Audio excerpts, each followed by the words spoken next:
Welcome, everybody, to another Uncle Headless's Magical Mailbag, Part 2. I've got my buddy Nick here, and we are going to go over some of the stuff that I found out on Columbia Road and go to your emails. So, let me see if this works real quick, and then we'll go to the video. Check this out.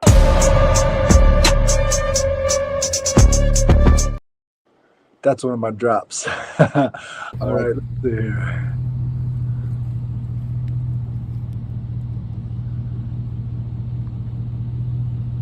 I found the baby grave.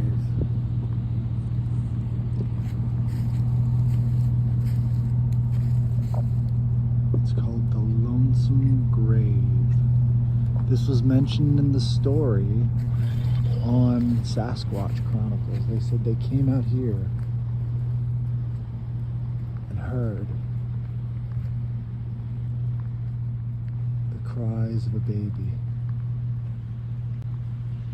March 1st, 1894 to August 26, 1895. Daughter of Frank and the Grimes. This is the baby grave.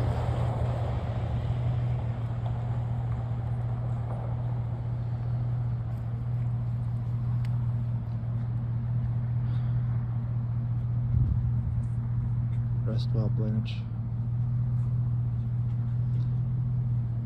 You are loved and you are missed. You would have had a great life.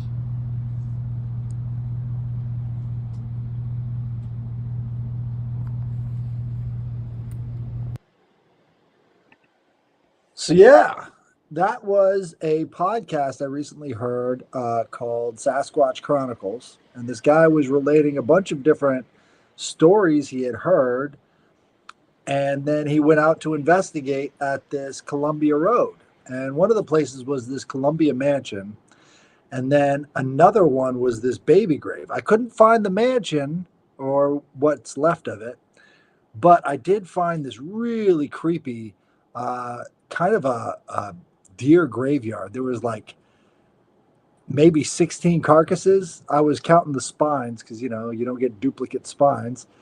And they had a ton of these deer, just bones and just, it was all spread out all over the place too. It was just really strange at the end of this little cul-de-sac area. That's what I was.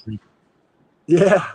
So, I was trying to get the signal out there, but obviously, out in the middle of Wisconsin, it's not easy to get signal, and U.S. Cellular is no good. So, whatever, we're back. We're doing it again. Making it happen. You got to go back and get Absolutely. pictures and videos of those carcasses. Right. I got to find that mansion too. You But, could probably do some with some crazy filters and like weird sound effects or noises. You could probably make some cool like images and video. oh, Make a black definitely. and white and just like creepy. I mean, it's so strange. There's so many different swampy areas in Wisconsin that have just, magnificent like mushrooms and animals and plants that you just would never expect. And it's just, such a diverse environment. It's really cool. I mean, I don't like the people necessarily out here so much, but let me tell you, the environment out here is just incredible. And that Baby Blanche area, they said on this podcast, it was, I forget the episode number, but it was called Glitch in the Matrix. And they said that they found this mansion, they came back to it, and it was completely in ruins. But before, they actually talked to the occupant of this thing. And when they came back, it was completely gone. So it was like a complete glitch in time out there. So I thought, that's incredible. It's right down the street from me. I got to go check it out. And once they got done at that mansion area, they said they stopped over at this baby grave. And it was exactly like he described, with that big metal cross out front that said Lonesome Grave. And, this was a baby back in the 1890s. Did you see all those toys? Yeah. People were still leaving for it. So I think it's sort of like an offering, like, don't be sad, baby Blanche, because they hear it crying all the time. That's what I'm thinking, because he said they stopped at this baby grave and then they all heard, it was like a deafening, ear-piercing cry of a baby, and they all started crying. Is So there a pacifier in there? Gotta leave one of those. that's true. Pacifier is good. This might be before the time of pacifiers, but I don't know. I mean, I don't know what they give babies in the 1890s, you know? Probably nothing to like deal with it. I don't know.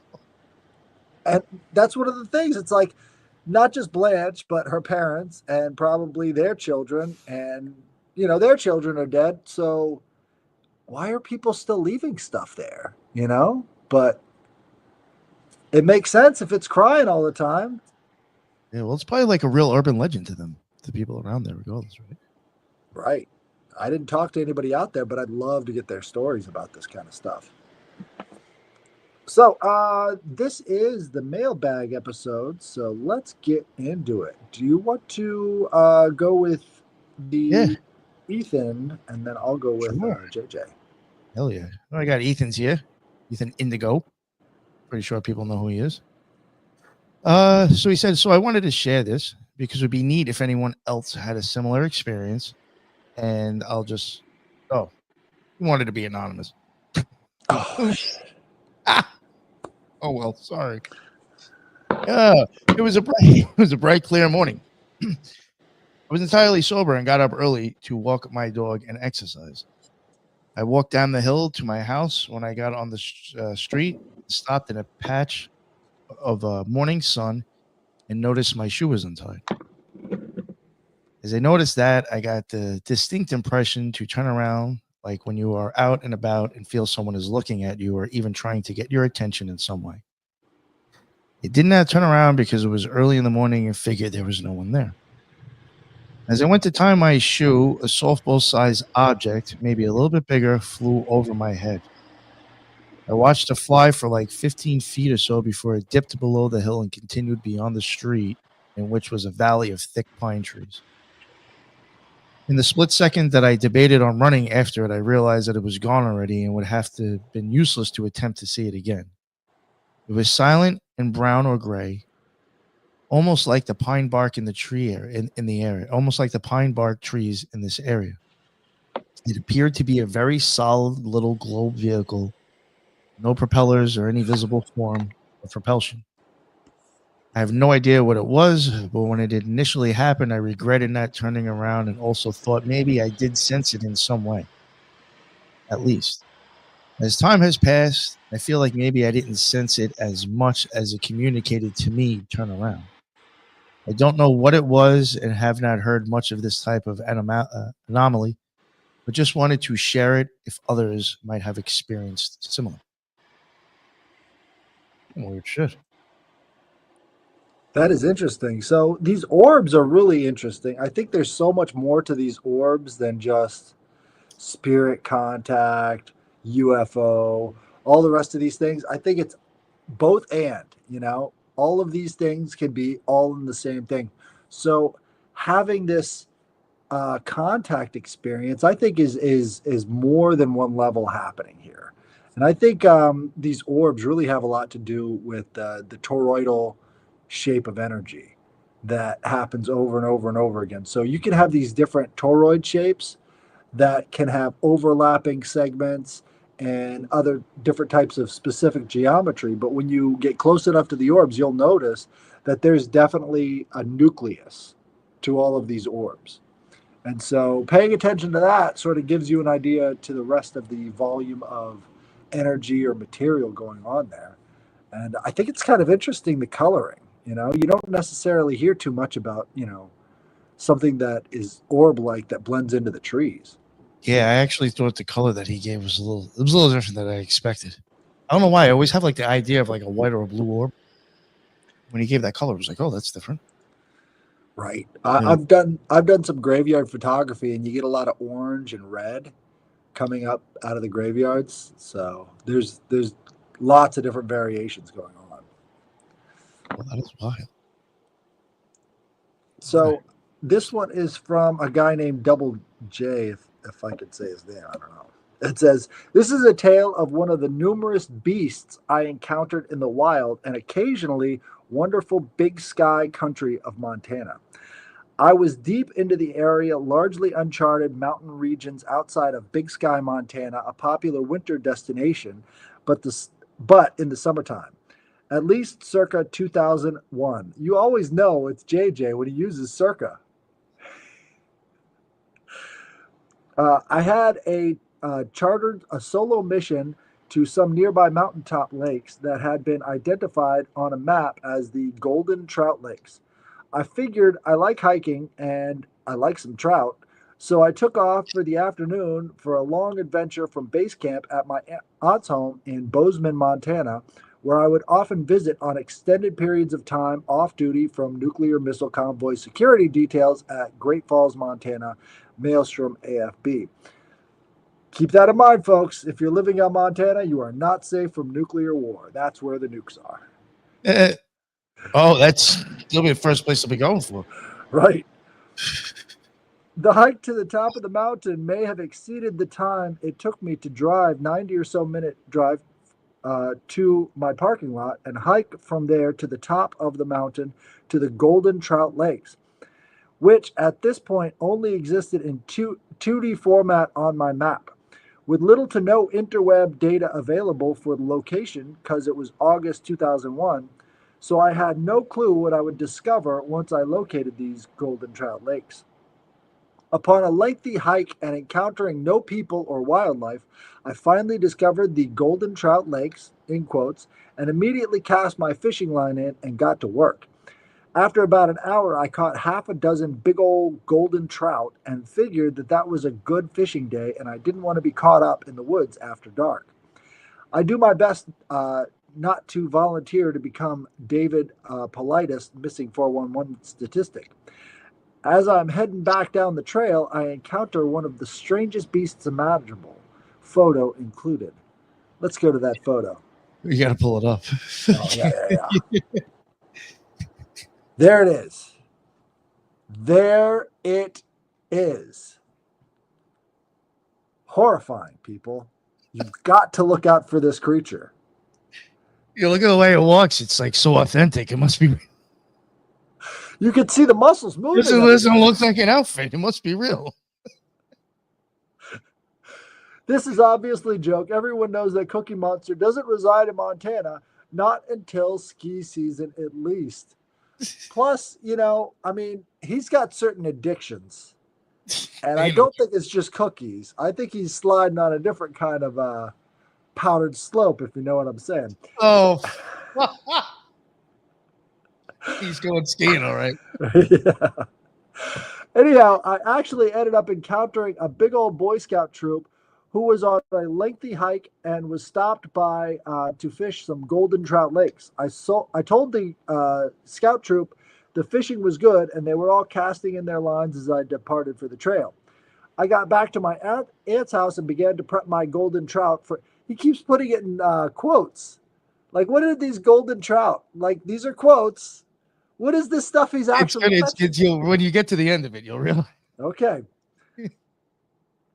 My aunt, who is also an experienced outdoors folk from Vermont to Montana wilderness, says to me, "Those are not golden trout. Those are an endangered species of rainbow trout.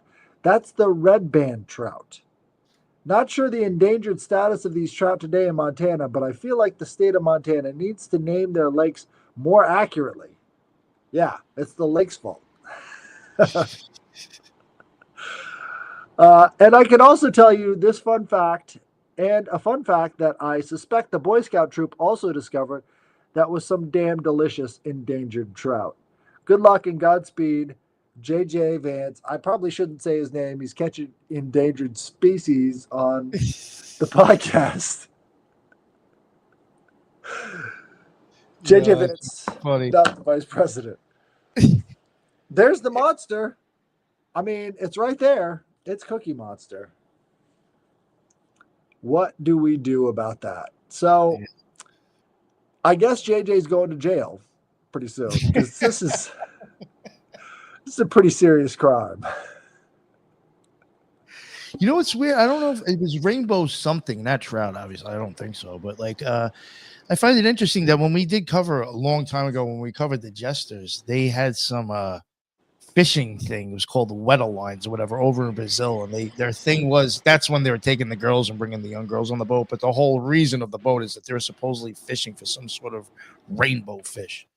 I mean, and then the thing is, what I'm getting at is that they tied a quetzalcoatl, and I'm like, that's a rainbow bird. So it's like, well, you know, what are we going here with this whole rainbow thing? Right. And you know, the idea of rainbow and fish really brings to mind like weather patterns and like water and all the rest of this stuff is sort of, I mean, there's so much that you could draw from the symbology of these streams and rivers all around you. But if you're not thinking of them symbolically, then how are you ever going to sort of make those associations? So yeah, when you're in the woods, you need to be looking for that kind of stuff. Like one of the things that I found is that while I was out there, there were these two ducks, right? And these were really special. Like it was a mallard and his, I don't know what you call a female duck, but they didn't have like the classical band, you know, around the neck. It was more like a mohawk.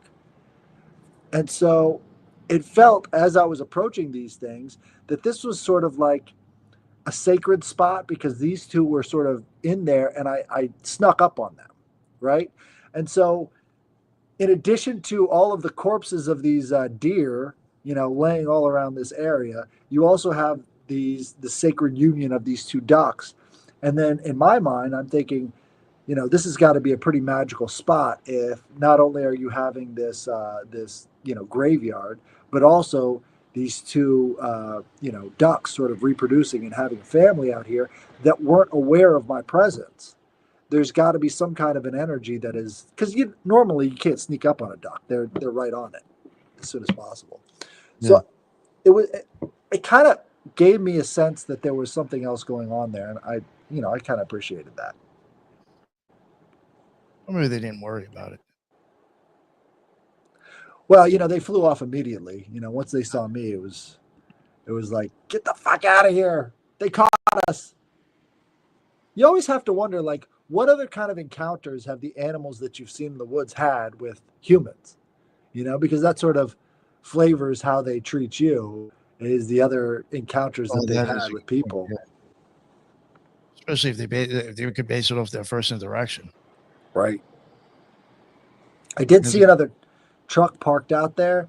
He was probably not hunting. I don't want to assume that. It's definitely in the off season, so you know. But there were a lot of deer carcasses that were laid out, and I don't know if the highway department likes to dump them in a certain location or if these were natural deaths, but they had definitely been picked apart by predators.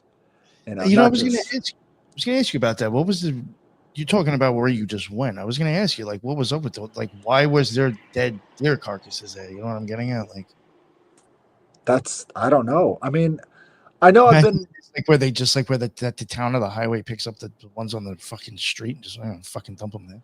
I would think that normally, but this was so far off the beaten track that, you know, they would have to be picking up deer carcasses off of these dirt roads.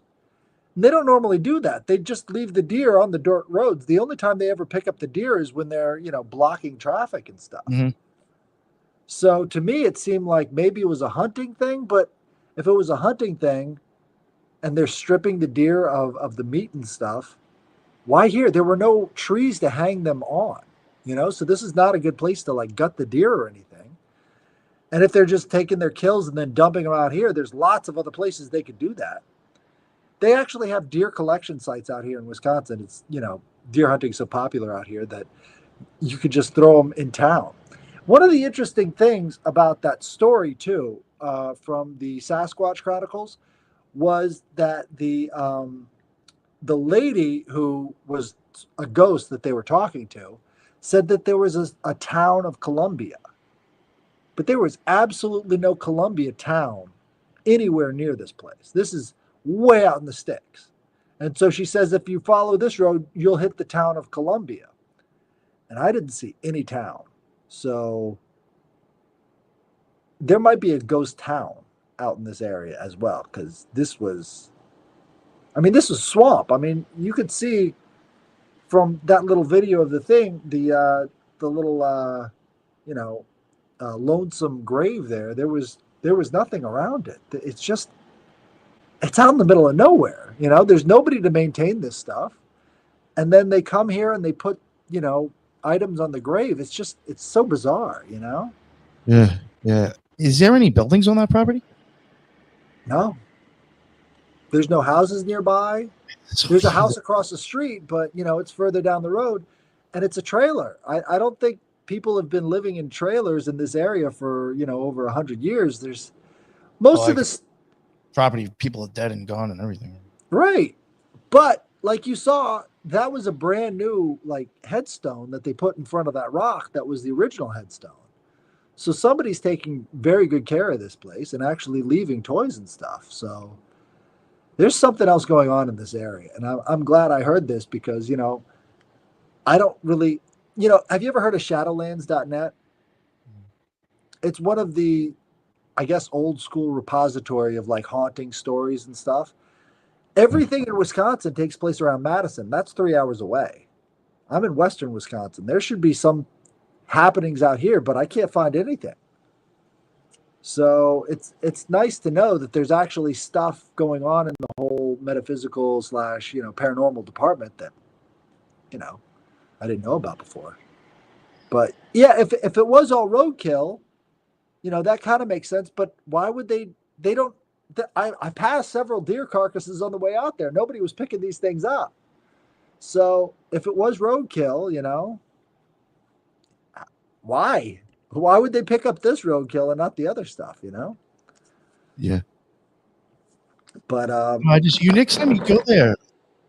Well, I mean, I guess now because of the whole situation of you're like, oh, I got to hurry up and get back because of the podcast. Probably really weren't thinking.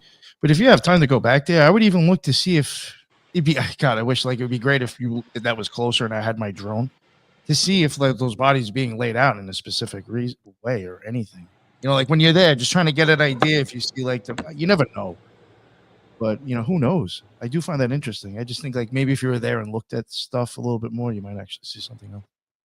right. So when I was approaching it, this was one of the few off because what happens a lot in Wisconsin is we're a logging state. So they've got these logging roads that go all over inside of these forests, but they're all blocked off by these gates.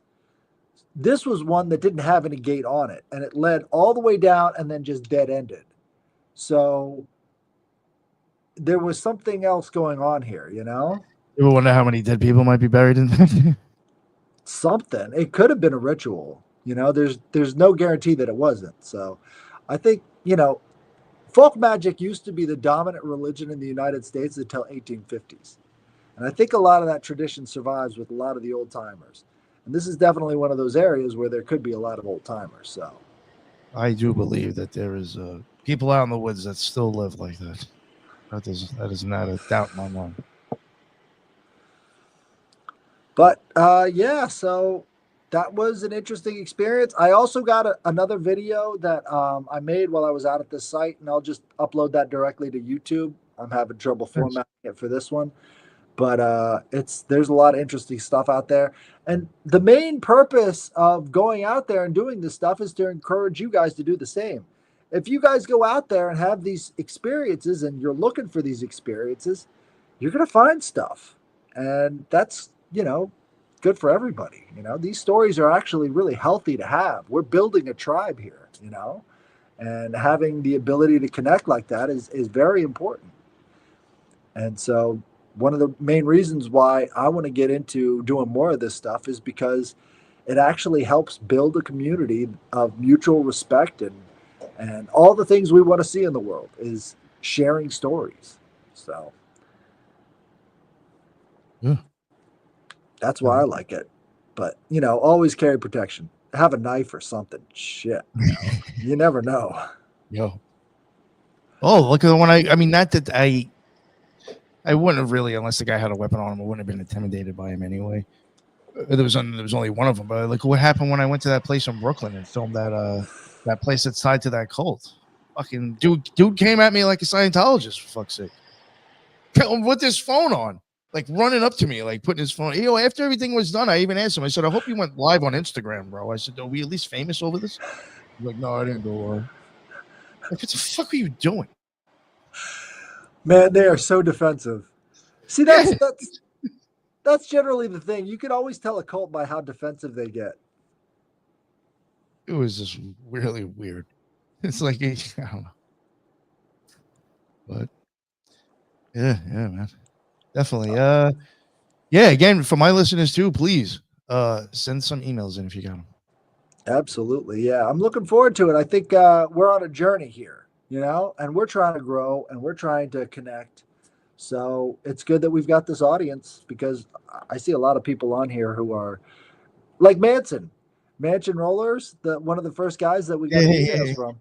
He's going out and visiting these mounds and he's having dreams about them. I mean, that's something that, is rare and beautiful. I was Yeah. thinking today, wood is some of the most rarest materials in our universe. Wood, It's gonna because start. Yeah, it's outside interesting. Earth, where's the wood?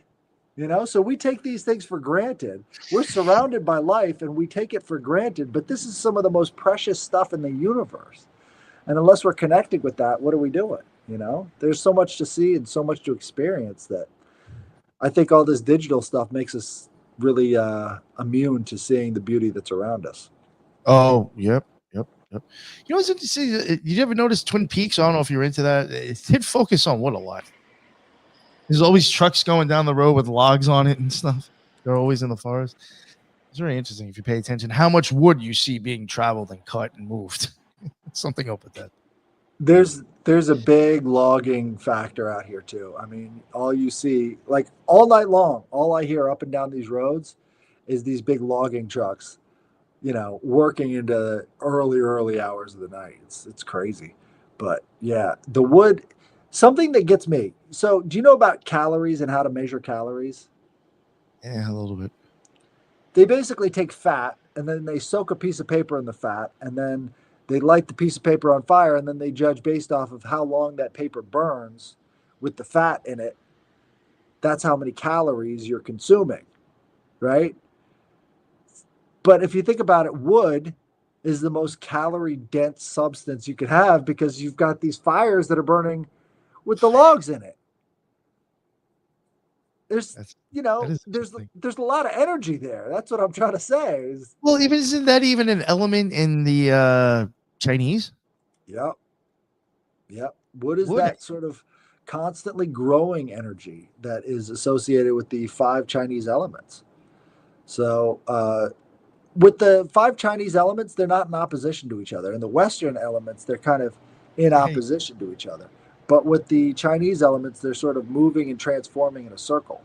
So, it's a different way of picturing it, but I think it still works, because these transformations are very important as well. well, you know what somebody put in Mercy Choke actually put a comment in here that I did see today, and I do want to kind of look into it. And I was kind of hoping maybe, I don't know, maybe eventually we could even talk about it. But I did see that the White House, they dropped something, and like somebody was like, yo, what's up with this line right here? And it says that the administration, they are admitting on the whitehouse.gov that they have tech that allows them to manipulate time and space. You're like, what the hell?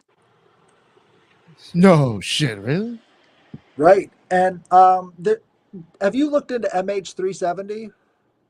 The Oh yeah. I watched those. I hate. I'm going to admit it. I did watch the one with the Candace Owens had that guy on Ashton Forbes. I think his name was. That is some weird shit. Ashton Forbes jumped right on that and said, I know the tech they're talking about. It's the MH370, and nobody's debunked his video. I mean, nobody's even tried. Like all the people who have come up and taken a swing have had no purchase. Like they don't have any way of debunking this video because it's all so smooth and perfect and looks like a real video. So, and it was linked to him. I actually wanted to try to get him on, but I was like, if he said yes, people would be like, "Oh, you're CIA." There's some stupid shit like that because he's popular. You know what I'm saying? Well, And first of all, he's probably not going to say yes or even read a DM from me anyway. But I did think about actually contacting him. I think we're on the verge of brand new technology, and I think they've had enough time to get it as centralized as they possibly can. But what I want people to do is, if this stuff comes out, what I want you to try and do is reverse engineer it and find new applications. Because even this guy, what's his name again? Ashton Forbes. Yeah, He's I think saying he's saying that they're pulling the energy out of the ether to do this. The only way to have a teleportation device is to have a free energy device, that sounds right? like fucking Leon's like orgone box would do that, or like cloud busting does that in a sense, doesn't it? This is an interesting little Yeah. debunking. I'm going to look that up, but from what I've seen, I haven't seen a full debunking. So it's good to find that stuff, you know. You know what I did find weird with that, and now I'm not saying that I think it's to prove that it's fake, but yo, even like the shill himself, Alessandro, didn't even want to like touch that shit. It's like he wasn't like sure about it, and it's like, dude, like you promote some real dumb fucking shit. He does, and Oh, and that's it's the just thing. like, and again, I'm not sticking up for this guy because I don't know, but it's just like, do you not want to promote it because this guy's saying something that you're not allowed to say? Like, I don't know, because I don't trust that guy, Alessandro, as far as I can throw his fat ass. No, I get it. He's as deep as the deep state goes. You know, he's very well connected in that regards, and he wouldn't be saying anything that's not cleared. So, yeah, Because he the even says he whole contacted him and tried showing him all this stuff, and he says, "Yo, all those dudes didn't want to have anything to do with it." He's like, "What? Like this is what you do?" right, right, and it's a minefield. All this UFO stuff is a minefield, and I think a lot of people are onto it. You know, What do you so think happened with that plane? Because there was even like stories about certain things on it, certain people on it. I don't know. right, I honestly don't know if it was a live test. It could be just as easily as it could be a shoot down, you know, and all the pieces they found, that was not really that conclusive Yeah. either. Well, So one thing that I like when you start like thinking about this stuff, I think the one thing that probably gets me tripped up on like believing that that's even possible. I'm not saying that it isn't. It's just like, what's the deal with the people? Are the people on the plane all in on this, or are they just innocent bystanders of a test? You know what I'm saying? Like, what's going on with that? well, I think there is a big attraction to sheep dipping people, you know, because let's face it, things aren't that great right now. And if you have the opportunity to have a whole new life and wipe out all of your debt and everything else, you might want to participate in one of these actions. I mean, there have been a lot of these. I think it's the next stage in what do you call it? The actors that do protests, and then they've got the crisis actors. If you're going to make a whole sort of list of all the contrived people, I think it would start with the paid protesters, and then you graduate up to a crisis actor who shows up at these major events and then fakes their story, and then above that would be a sheep dip, you know, to where they've completely lost their identity, they're a fake victim, and then they move on to do other things and maybe get paid a lot of money to do that. So I think there is a hierarchy when it comes to this fake out bullshit. And, you know, why wouldn't there be a hierarchy? That it's all top down. It's not coming from the bottom up.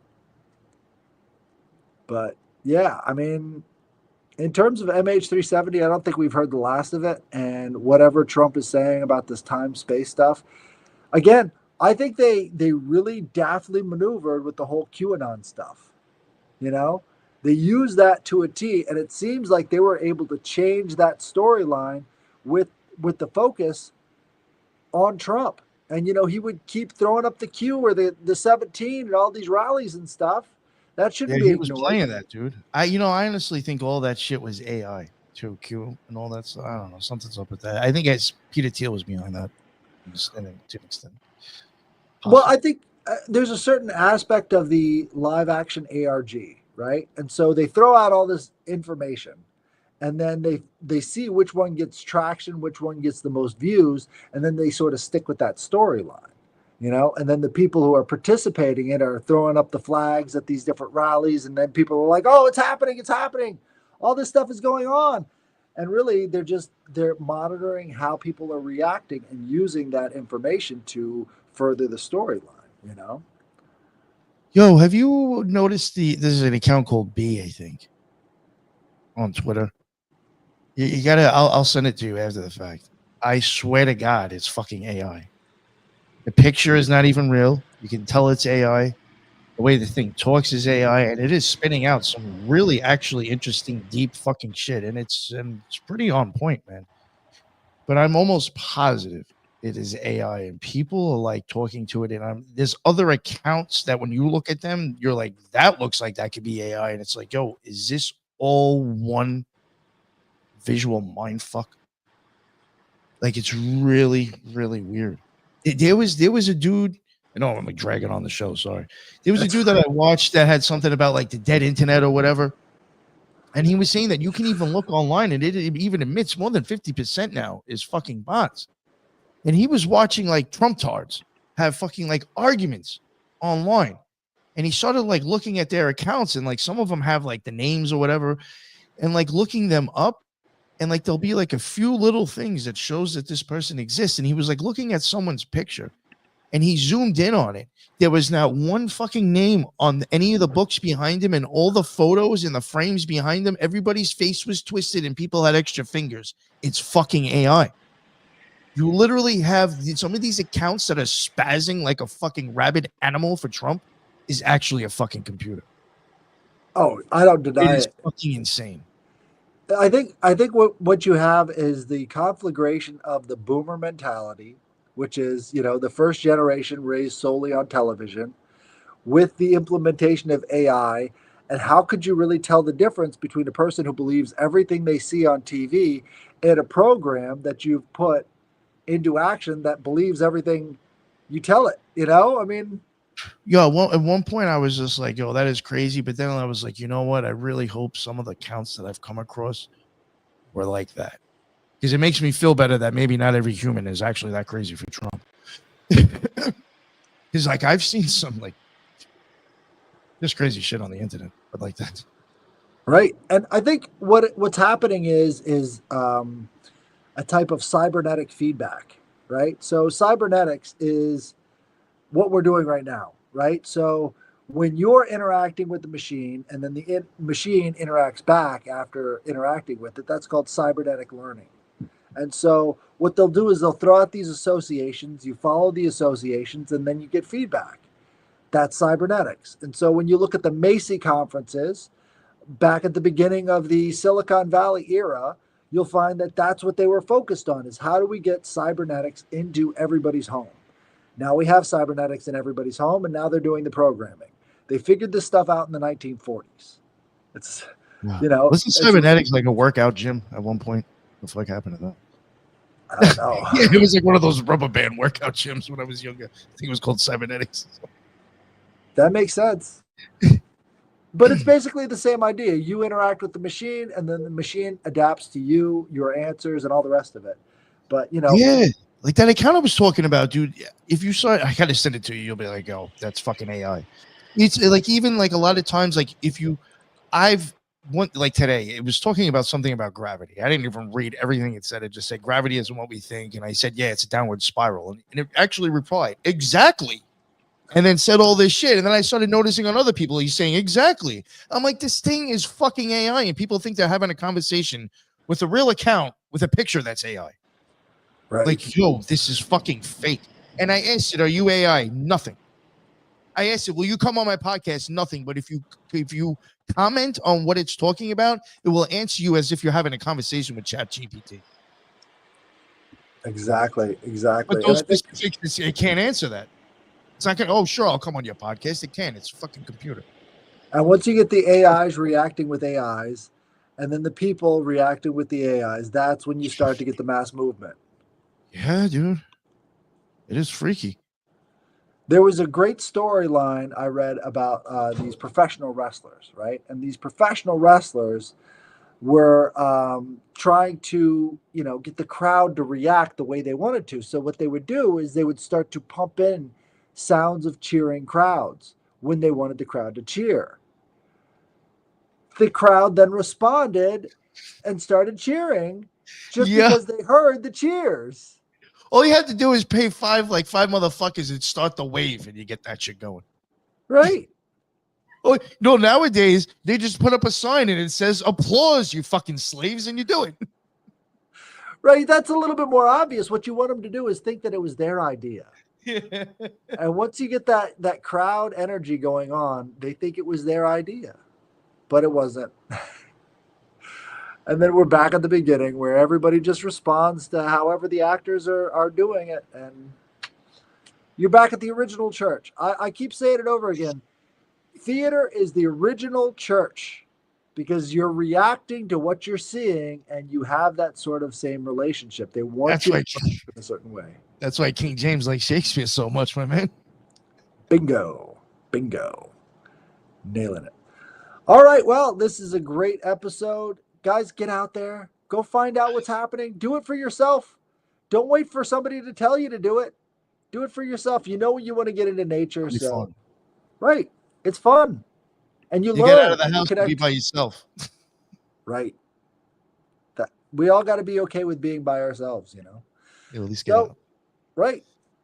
This is a great episode. Thank you guys for joining me on the journey. Thank you, Nick, and we'll see you again next time. Later.